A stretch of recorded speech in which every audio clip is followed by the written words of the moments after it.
आज का टॉपिक है AAS congruence rule. That means AAS means होता है A for angle, and S for side, मतलब एंगल साइड कॉन्ग्रुएंस रूल। तो इसके अकॉर्डिंग क्या स्टेटमेंट दिया है हमको, two triangles are congruent if two pairs of angles and one pair of corresponding sides are equal. तो इसका क्या मतलब होता है हम अब लिख के देखते हैं।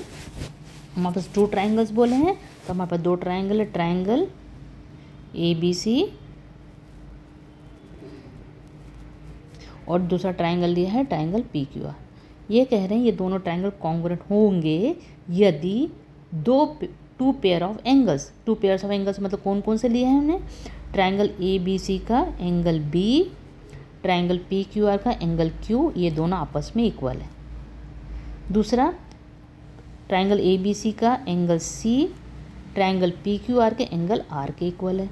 ये मैं लिख देती हूँ, ये एंगल्स हमने टू पेयर ऑफ एंगल लिए, तो एक पेयर ऑफ एंगल तो ये हो गया और दूसरा पेयर ऑफ एंगल्स ये हो गया, ठीक है। और एक corresponding one pair of corresponding side, that means हमने ABC के लिए CA साइड और इसके लिए है RP साइड, ये है साइड्स। तो हो गया AAS man angle and side. अब वो कह रहे हैं इस स्टेटमेंट के अकॉर्डिंग कि हाँ ट्राइंगल, यदि किसी ट्राइंगल के टू पेयर ऑफ एंगल्स और one pair of corresponding sides equal हो तो ट्राइंगल्स कॉन्ग्रुएंट होते हैं। अब हम करके देखते हैं क्या सच में ऐसा हो रहा है या नहीं हो रहा है। तो अब हम देखिए मूवमेंट करके देखते हैं। तो ट्राइंगल ABC पर जाते हैं हम लोग और ABC को ट्राइंगल PQR पर मूव करते हैं। देखिए हम रख के देख रहे हैं, देखा पूरा ओवरलैप कर लिया।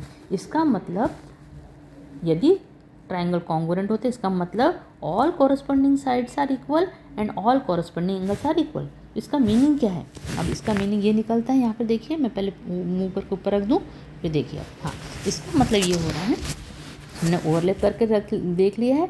इसका मतलब हो रहा है ट्राइंगल ABC कॉन्ग्रुएंट है ट्राइंगल PQR के। लेकिन होता क्या कॉन्ग्रुएंट हमने क्यों किया, तो हमें इससे पता चलता जब कॉन्ग्रुएंट हो जाते ट्राइंगल तो जो बाकी बचे हुए एंगल्स हैं, बाकी बचे हुए एंगल्स मतलब हमने ट्राइंगल ABC का B और C लिया था, B इक्वल टू Q था, C इक्वल टू R था। तो अब कॉन्ग्रुएंट होने की वजह से ऑटोमेटिकली हम कह सकते हैं एंगल A एंगल P के इक्वल है, ये पता चलता है कॉन्ग्रुएंसी से। वैसे ही हमने यहाँ पे A की साइड ली है जो कॉरस्पॉन्ड CA साइड RP के इक्वल है, तो ऑटोमेटिकली जो बची हुई साइड्स हैं तो साइड AB, ट्राइंगल ABC का साइड AB ट्राइंगल PQR के साइड PQ के इक्वल हो गई। वैसे ही साइड कौन सी बची है, QR। अब यहाँ पे BC हो गई AB इक्वल टू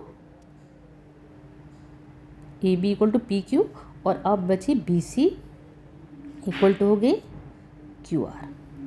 तो ये जो बची हुई साइड से वो भी ऑटोमेटिकली ही इक्वल हो गई हैं। तो हमें कॉन्ग्रुएंस से बस इतना ही पता चलता है, जब कोई एक ट्राइंगल दूसरे ट्राइंगल का कॉन्ग्रुएंट होता है तो जो हमें गिवन है उसके अलावा बाकी जो और भी पार्ट्स हैं, जो बची हुई साइड्स हैं और बचे हुए एंगल्स हैं, वो भी कॉरस्पॉन्डिंग साइड्स मतलब सारी कॉरस्पॉन्डिंग साइड्स इक्वल हो जाती हैं और सारे कॉरस्पॉन्डिंग एंगल भी इक्वल हो जाते हैं। दैट मीन्स वो ट्राइंगल क्या है, कॉन्ग्रुएंट है इसीलिए। तो क्या हमें समझ में आया, AAS कॉन्ग्रुएंस रूल से हमें ये पता चल रहा है कि जब किसी ट्राइंगल के to pairs of angles equal हों किसी दूसरे ट्राइंगल के और वन कॉरस्पॉन्डिंग साइड भी इक्वल हो किसी दूसरे ट्राइंगल के, तो वो ट्राइंगल्स कॉन्ग्रुएंट होते हैं, ठीक है। इसको कहते हैं AAS congruence rule. Thank you.